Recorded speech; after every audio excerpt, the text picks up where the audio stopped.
Hello guys, welcome to my channel. So இந்த வீடியோவில் நம்ம வந்துட்டு history and generation of ARM ப்ராசஸரை பற்றி தான் நம்ம பார்க்க போகிறோம். ஸோ ஆர்ம்ன்றது வந்துட்டு என்னன்னு பார்த்தீங்கன்னா ஒரு ஒரு ப்ராசஸர். ஸோ இது வந்துட்டு யார் இன்னோவேட் பண்ணுறாங்க அப்படின்னு பார்த்தீங்கன்னா ஏகான் கம்ப்யூட்டர்ஸ் அப்படின்றவங்க ஆரம்பிக்கிறாங்க. ஸோ இது வந்து எங்கே ஆரம்பிக்கிறாங்கன்னு பார்த்தீங்கன்னா கேம்பிரிட்ஜில் யூகேல ஆரம்பிக்கிறாங்க. யூகே யுனைடெட் கிங்டம்ல ஆரம்பிக்கிறாங்க. ஸோ இது வந்துட்டு 1980s இருந்து இப்போவுமே 2025 வரைக்குமே ஒரு டாமினண்டான ஒரு மைக்ரோ ப்ராசஸர்னே சொல்லலாம்.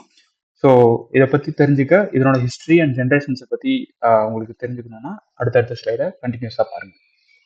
ஸோ இந்த பர்த் ஆஃப் ஆர்ம்ன்றதே வந்துட்டு 1985 வந்துட்டு ஏகான் கம்ப்யூட்டர்ஸ் வந்து கேம்பிரிட்ஜில் வந்து ஸ்டார்ட் பண்ணுறது தான். அடுத்து இது வந்துட்டு ரிஸ்க் மெஷின் அப்படின்னு பார்த்தீங்கன்னா ரெடியூஸ்ட் இன்ஸ்ட்ரக்ஷன் செட் கம்ப்யூட்டிங் அப்படின்னு சொல்லுவாங்க. ஒரு மினிமமான இன்ஸ்ட்ரக்ஷன் யூஸ் பண்ணி ஒரு கம்ப்யூட்டிங் பவரை எப்படி இன்க்ரீஸ் பண்ண முடியும் அப்படின்றது தான் இதனோட இன்னோவேஷனே இங்கே. ஸோ ஒரு அதுவும் இல்லாத என்னோட டிஃபைனிங் ஃபிலாசபி என்னன்னு பார்த்தீங்கன்னா மேக்ஸிமம் பெர்ஃபார்மன்ஸ் பெர் வாட். அப்படின்னா என்னன்னா உனக்கு அதிகப்படியான பெர்ஃபார்மன்ஸ் கிடைக்கணும் ஒரு ஒரு பவருக்கு. அதாவது நான் கம்மியான பவரை யூஸ் பண்ணி அதிகமான பெர்ஃபார்மன்ஸ் எடுக்கணும் அப்படின்றது தான் வந்துட்டு என்னோட டிசைன் ஃபிலாசபியே. அண்ட் 2001 போகலாம். ஸோ ஆம் வெர்ஷன் 1 பார்த்தீங்கன்னா 1985 ரிலீஸ் ஆகுது. ஸோ இது வந்துட்டு என்னன்னு பார்த்தீங்கன்னா 25,000 டிரான்சிஸ்டர்ஸ் வந்துட்டு இதில் வந்து யூஸ் பண்ணியிருக்காங்க. இது வந்து 26 அட்ரஸிங் பஸ். ஸோ 26 பிட் அப்படின்னு பார்த்தீங்கன்னா நம்ம 8051 நம்ம எல்லாரும் இன்ஜினியரிங் படிச்சிருக்கோம். ஸோ இது வந்து 8 பிட். அடுத்து வந்து பிக் கண்ட்ரோலர் படிச்சிருக்கோம், இது வந்துட்டு 8 பிட். ஸோ இந்த மாதிரி பார்த்தீங்கன்னா இப்போ அவங்க ஃபர்ஸ்ட் இன்ட்ரடியூஸ் பண்ணும்போது 32 பிட்ல இன்ட்ரடியூஸ் பண்ணல, 26 பிட்ல இன்ட்ரடியூஸ் பண்ணியிருக்காங்க. அடுத்து வந்துட்டு 3 மைக்ரோமீட்டர் ப்ராசஸ் டெக்னாலஜி யூஸ் பண்ணியிருக்காங்க. இது வந்து நானோ டெக்னாலஜி கிடையாது, ஏன்னா நானோவில் போனால் தான் நானோ டெக்னாலஜி. இது வந்து மைக்ரோமீட்டர். ஸோ அப்போ வந்துட்டு இது வந்துட்டு மைக்ரோ மீட்டர் ப்ராசஸ் டெக்னாலஜின்னு தான் சொல்லணும். அடுத்து வந்துட்டு no cache memory was involved. So நமக்கு வந்துட்டு ஒரு மெமரி வேணும் எப்பவுமே. வந்துட்டு என்னன்னு பார்த்தீங்கன்னா ஒரு ஒரு இன்ஃபர்மேஷனை சீக்கிரமா ஸ்டோர் பண்ணிட்டு ரிட்ரைவ் பண்றதுக்கு நமக்கு வந்துட்டு ஒரு மெமரி வேணும். அந்த மெமரி பேர் தான் கேஷ் மெமரி. இனிஷியலா வந்துட்டு நம்மகிட்ட இந்த கேஷ் மெமரி கிடையாது. அடுத்து ஆர்ம் V2ல பார்த்தீங்கன்னா ஸோ இங்கிருந்து 25,000 டிரான்சிஸ்டர் இருந்து 27 டிரான்சிஸ்டராக கொண்டு போறாங்க. ஸோ அதிகப்படியான டிரான்சிஸ்டர் இம்ப்ளிமெண்ட் பண்ணும்போது ஆப்வியஸா நமக்கு என்னன்னு தெரியும், பெர்ஃபார்மன்ஸ் இன்க்ரீஸ் ஆகும்னு தெரியும். அடுத்து வந்துட்டு நமக்கு வந்துட்டு இப்போலாம் பார்த்தீங்கன்னா நம்ம கிட்ட ALU இருக்கு, அதாவது arithmetic logic unit.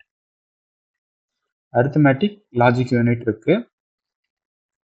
So very first பிகினிங்ல இதெல்லாம் கிடையாது. ஸோ மல்டிப்ளிகேஷன் யூனிட் அப்போதான் ஆட் பண்ணியிருக்காங்க 1986ல. ஸோ இங்க வந்துட்டு மெமரி மல்டிப்ளிகேஷன் யூனிட்டை ஆட் பண்ணியிருக்காங்க. ஸோ இங்க வெரி ஃபர்ஸ்ட் பிகினிங்ல மெமரி யூனிட் கிடையாது, இது மல்டிப்ளிகேஷன் யூனிட். அடுத்து வந்துட்டு பாத்தீங்கன்னா இதுல வந்துட்டு அதாவது இங்க வந்து 32 டேட்டா பஸ் இம்ப்ளிமெண்ட் பண்றாங்க. ஸோ என்னன்னு பாத்தீங்கன்னா இங்க வந்து 26 பிட் அட்ரஸிங். அடுத்து இந்த இடத்துல டேட்டா பஸ்ஸே வந்துட்டு பாத்தீங்கன்னா 32 பிட்டா இன்ட்ரடியூஸ் பண்றாங்க. டேட்டா பஸ்னா என்னன்னு தெரியாதவங்களுக்கு உங்களுக்கு வந்துட்டு செப்பரேட் வீடியோ இருக்கு, நீங்க அதை போய் பார்க்கலாம்.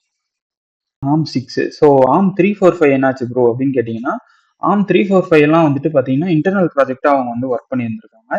ஸோ இதை பத்தி நம்ம வந்து அதிகமா தெரிஞ்சுக்கலாம்னு அவசியம் கிடையாது, ஏன்னா வந்துட்டு இந்த 345 இம்ப்ளிமெண்ட் பண்ணது ஆர்ம் 6லயும் இம்ப்ளிமெண்ட் பண்ணியிருப்பாங்க. ஸோ இதை வந்து தெரிஞ்சுக்கிட்டாலும் தனியா தெரிஞ்சுக்கிட்டாலும் ஒண்ணுதான். ஸோ நீங்க ஆர்ம் 6 டைரக்டா படிச்சாலும் ஒண்ணுதான். ஸோ இது வந்துட்டு ஆர்ம் 6 வந்துட்டு ஒரு ஃபினாமினல் ஒரு ப்ராசஸர்னா சொல்லணும், ஏன்னா வந்து என்டர்பிரைஸ் ரெடியா கொண்டு வந்தாங்க. ஸோ என்டர்பிரைஸ் ரெடினா என்னன்னா ஆப்பிளோ இல்ல வந்துட்டு நம்ம சாம்சங்கோ இவங்கெல்லாம் வந்து யூஸ் பண்ணிக்கிற மாதிரி ஒரு என்டர்பிரைஸ் ரெடியா கொண்டு வந்திருக்காங்க. ஸோ அடுத்து வந்துட்டு இதுல பாத்தீங்கன்னா மெமரி மேனேஜ்மெண்ட்டே கிடையாது ஃபர்ஸ்ட் வெர்ஷன்ல. இங்க வந்துட்டு மெமரி மேனேஜ்மெண்ட் கொண்டு வந்திருக்காங்க. மெமரி மேனேஜ்மெண்ட்னாவே நமக்கு தெரியும், ஆப்வியஸா வந்துட்டு கேட் சப்போர்ட்டும் விர்ச்சுவல் மெமரி இருக்கணும். ஸோ இதுதான் வந்துட்டு ஆர்ம் 6ஓட ஒரு இம்ப்ரூவ்மெண்ட். ஸோ ஆல்ரெடி சொன்ன மாதிரி இது 32 பிட் அட்ரஸிங்க கொண்டு வந்திருக்காங்க. அடுத்து இதெல்லாம் பாத்தீங்கன்னா இதெல்லாம் முக்கியமான விஷயம் என்னன்னா பாத்தீங்கன்னா ஒரு லினக்ஸ் மாதிரியான ஆப்ரேட்டிங் சிஸ்டம்ல வந்து இதனால இந்த இந்த இதை வந்துட்டு ரன் பண்ண முடியும். இதுல வந்து ஆர்ம் 6னால ரன் பண்ண முடியும்.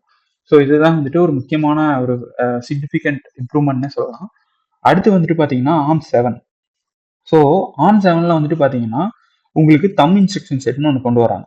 தம் இன்ஸ்ட்ரக்ஷன் செட்னா என்னன்னு பாத்தீங்கன்னா ஒரு 16 பிட் இன்ஸ்ட்ரக்ஷன். அதாவது என்னன்னா ஒரு 16 பிட் இன்ஸ்ட்ரக்ஷன் அது வந்து என்ன பண்ணும்னா ஒரு ரொட்டீன் ஆப்ரேஷன் இருக்கும். ரொட்டீன் ஆப்ரேஷன்ஸ்னா என்னன்னு பாத்தீங்கன்னா நமக்கு பூட் பண்றது, அதாவது நம்ம ஸ்டார்ட் பண்ணும்போது பூட் ஆகுறது, ஓஎஸ் பூட் ஆகுறது, அடுத்து வந்துட்டு பாஸ்வேர்ட் போடுறது, இந்த மாதிரி ரொட்டீனான ஒரு இன்ஸ்ட்ரக்ஷன்ஸ்லாம் வந்துட்டு ஒரு 16 பிட் அட்ரஸிங்ல வந்துட்டு ரைட் பண்ணிட்டாங்க, கோடை ரைட் பண்ணிட்டாங்க.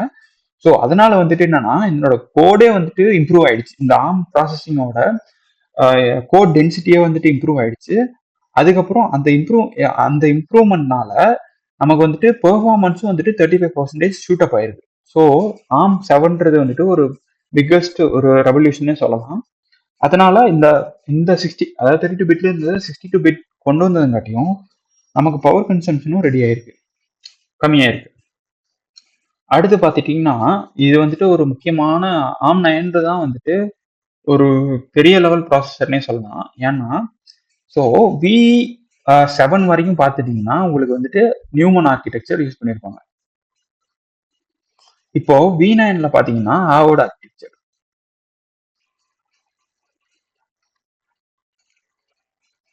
ஸோ இது ரெண்டுத்துக்கும் உள்ள வித்தியாசம் என்னன்னு கேட்டிங்கன்னா, ஸோ நத்திங் பட் ஹார்வர்ட் ஆர்கிடெக்சர்ல என்ன யூஸ் பண்ணுவாங்கன்னா, ஒரு CPU இருக்குன்னா, ஸோ ஹார்வர்ட் ஆர்கிடெக்சர்ல டேட்டாவை தனியா அக்சஸ் பண்றதுக்கு தனியா ஒரு பஸ்ஸும், இன்ஸ்ட்ரக்ஷன் ஆர் கோடை ரன் பண்றதுக்கு தனியா ஒரு பஸ் யூஸ் பண்ணுவாங்க.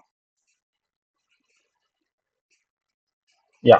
ஸோ இந்த மாதிரி தனித்தனியா பஸ் யூஸ் பண்றங்காட்டியும் நமக்கு வந்துட்டு ரொம்ப பெர்ஃபார்மன்ஸ் நல்லா இருக்கும். நம்மளோட மெஷின் சைக்கிள் வேஸ்டா போகாது. அதுக்கப்புறம் டேட்டாவும் வந்துட்டு ரொம்ப ஃபாஸ்டா ட்ரான்ஸ்ஃபர் ஆகும்.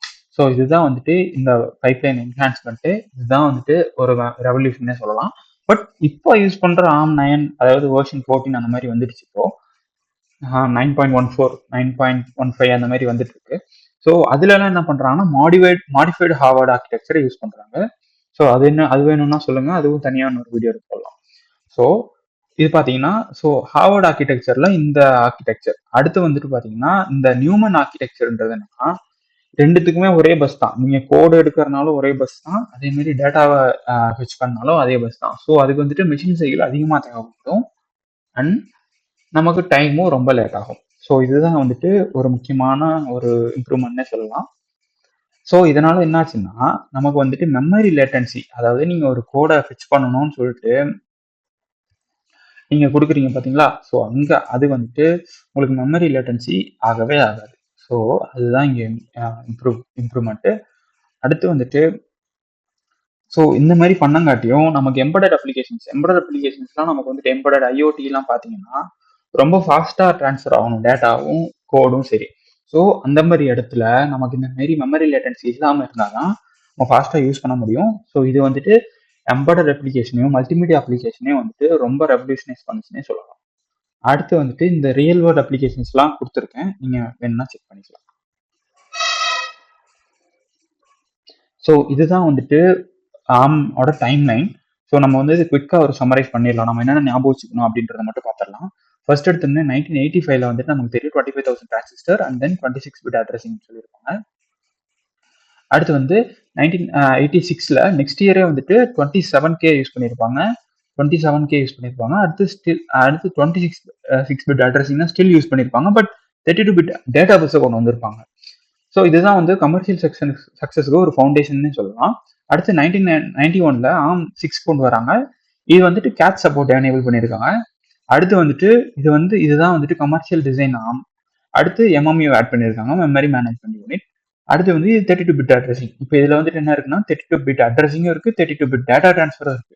அடுத்து வந்துட்டு ARM 7ல பார்த்தீங்கன்னா தம் இன்ஸ்ட்ரக்ஷன் செட் கொடுத்துருக்காங்க. இதுதான் வந்து இது வந்துட்டு நம்ம ஞாபகம் வச்சுக்கணும். என்னன்னா இந்த தம் இன்ஸ்ட்ரக்ஷன் செட் வந்துட்டு ரொட்டீன் டாஸ்க்கை வந்துட்டு 16 பிட்ல கம்ப்ரஸ் பண்ணி எழுதுங்கன்னு நமக்கு பெர்ஃபார்மன்ஸ் வந்து இன்க்ரீஸ் ஆயிருக்கு. அடுத்து வந்து 1998ல ARM 9ல வந்துட்டு பார்த்தீங்கன்னா ஹார்வர்ட் ஆர்கிடெக்சர் இம்ப்ளிமெண்ட் பண்ணியிருக்காங்க. அதுக்கு முன்னாடி வந்து என்ன பண்ணிட்டு இருந்தாங்கன்னா நியூமன் ஆர்கிடெக்சர் யூஸ் பண்ணிருந்தாங்க. இப்போ ஹார்வர்ட் ஆர்கிடெக்சர் போயிருக்காங்க. ஸோ இந்த இடத்துல வந்துட்டு இது பண்ணங்காட்டியும் பெர்ஃபார்மன்ஸ் வந்துட்டு ஒரு பயங்கரமா பூஸ்ட் ஆயிருக்கு. அடுத்து வந்துட்டு 2004ல இதெல்லாம் நம்ம டிஸ்கஸ் பண்ணல, உங்களுக்கு வேணும்னா சொல்லுங்க, தனி வீடியோல போறேன். கார்டெக்ஸ் சீரிஸ் இன்ட்ரடியூஸ் பண்ணாங்க. ஸோ கார்டெக்ஸ் சீரிஸ்ல வந்துட்டு 3 டைப் ஆஃப் இது இருக்கு, ARM. இது வந்துட்டு A ஃபார் அட்வான்ஸ்ட் அப்ளிகேஷன்ஸ்க்கு. ஸோ நம்ம வந்து கம்ப்யூட்டர் யூஸ் பண்றோம், நம்ம பிசி யூஸ் பண்றோம், இல்லை நான் வந்து ஏஐ கோட் ரன் பண்ணணும், இல்லை நான் வந்து இந்த மாதிரி கிளவுட் வச்சுக்கணும், அந்த மாதிரி சொன்னீங்கன்னா அட்வான்ஸ்ட் கார்டெக்ஸ் ஏ அந்த சீரிஸ்க்கு போயிடுவாங்க. வந்து ரியல் டைம் அப்ளிகேஷன்ஸ்க்கு போயிடுவாங்க. அடுத்து வந்து பார்த்தீங்கன்னா எம்படட் அப்ளிகேஷன்ஸ்க்கு. ஸோ அட்வான்ஸ்டு வந்துட்டு ரொம்ப பவர் கன்சியூம் பண்ணும் நமக்கு தெரியும். ஸோ ஏன்னா அதுக்கு அதிகமான கம்ப்யூட்டிங் பவர் இருக்கு. ரியல் டைம்னா என்னன்னா, ரியல் டைம்னா நம்ம வந்துட்டு கார் யூஸ் பண்றோம். அந்த மாரி நம்ம குட்டி குட்டி ரியல் டைம்ல நடக்க வேண்டிய ஒரு சில ஃபங்ஷன்ஸ்லாம் இருக்கு. நம்ம டெஸ்லா கார் இருக்கு. நம்ம வந்து ஒரு கார் இருக்குன்னே வச்சுக்கோங்களேன். சிம்பிளா எக்ஸாம்பிள் சொல்ல போனோம்னா, ஒரு கார் இருக்கு. இப்ப நீங்க கொண்டு போயிட்டு ஒரு இப்போ வந்து தெரியாம ஆக்சிடென்ட் ஆயிடுது. அப்போ வந்து ஏர் பேக் டிப்ளாய் ஆகணும். ஸோ அந்த மாரி அப்ளிகேஷன்ஸ்க்குலாம் வந்துட்டு ஆட்டோமொபைல்ல வந்துட்டு சில ரியல் டைம் அப்ளிகேஷன்ஸ்லாம் இருக்கு. ஸோ அதுக்காக வந்துட்டு நம்ம வந்துட்டு ஆர் சீரிஸ் யூஸ் பண்ணுவாங்க. வந்துட்டு எம்பெடட் சீரிஸ். அது வந்து ரொம்ப பவர் கன்சூமிங் வந்து ரொம்ப லெஸ்ஸா இருக்கணும். பட் எனக்கு கம்ப்யூட்டிங் ஸ்பீடும் ஓரளவுக்கு ரீசனபிளா இருக்கணும் அப்படின்றது வந்து சீரிஸ் யூஸ் பண்றாங்க. ஸோ இதுதான் வந்துட்டு நீங்க cortex A, cortex R, cortex M அப்படின்னு படிச்சிருக்கீங்க. ஸோ இதுதான் வந்துட்டு பேசிக்கான ஒரு எக்ஸ்பிளனேஷன். அடுத்து V8. ஸோ ARM8 வேற, V8 வேற. அதே மாதிரி ARM9 வேற, V9 வேற. ஸோ 2011 வந்துட்டு V8 யூஸ் பண்றாங்க. இந்த இடத்துல பாத்தீங்கன்னா ARC அப்படின்ற ஒரு கோட். ஸோ இது வந்து ஒரு எக்ஸிகியூஷன் ஸ்டேட். பட் நீங்க இதை வந்து சிம்பிளா சொல்ல போனோம்னா ஒரு கோடு. இந்த கோடை வந்துட்டு யூஸ் பண்றாங்க. ஸோ அதனால இந்த 64 பிட் கம்ப்யூட்டிங் வந்துட்டு ரொம்ப பவர்ஃபுல்லா இருக்கு. ஸோ நம்ம நம்ம இப்போ யூஸ் பண்ற எல்லா எல்லா கம்ப்யூட்டர்ஸுமே பார்த்தீங்கன்னா வந்துட்டு 64 பிட்ல தான் நம்ம பார்த்துருப்போம். ஸோ அதுக்கு வந்துட்டு இந்த ஏஆர் வந்துட்டு ரொம்ப யூஸ்ஃபுல்லா இருக்கு. அடுத்து வந்துட்டு V9ல வந்துட்டு பார்த்தீங்கன்னா இப்போ கரண்டா 21ல இருந்துட்டு 2025 வரைக்குமே வந்துட்டு நிறைய வெர்ஷன்ஸ் வந்துட்டு இதுக்குள்ள இருக்கு, சப் வெர்ஷன்ஸ். ஸோ இதுல வந்துட்டு நம்ம வந்துட்டு ஏஐ ஆக்சலரேஷன் யூஸ் பண்ணிக்கலாம், ஏஐ வந்துட்டு ஸ்கேல் பண்ணிக்கலாம், ஸ்கேலிங் ஆப்ஷன் கொடுத்துருக்காங்க. அடுத்து வந்துட்டு ஸ்கேலபிள் வெக்டார் எக்ஸ்டென்ஷன், எஸ்விஇன்னு சொல்லுவாங்க. ஸோ இந்த மாதிரி அப்ளிகேஷன்ஸ்க்குலாம் நம்ம வந்துட்டு யூஸ் பண்ணிக்கிற மாதிரி உங்களுக்கு வந்து ஆர்ம் ப்ராசஸர் வந்து டிசைன் பண்ணியிருக்காங்க. ஸோ இதுதான் வந்துட்டு ஆர்மோட ஹிஸ்ட்ரி அண்ட் வெர்ஷன்ஸ். ஸோ இந்த வீடியோ பிடிச்சிருச்சுன்னா லைக் பண்ணுங்க, சப்ஸ்கிரைப் பண்ணுங்க. இந்த மாதிரி மோர் வீடியோஸ்க்கு வந்துட்டு என்னென்ன வீடியோஸ் வேணும் உங்களுக்கு அப்படின்னு சொல்லிட்டு கமெண்ட் பண்ணுங்க. நான் கண்டிப்பாக என்னோட வீடியோ வந்து கண்டிப்பாக அப்லோட் பண்ணுறேன். தேங்க்யூ, பாய்.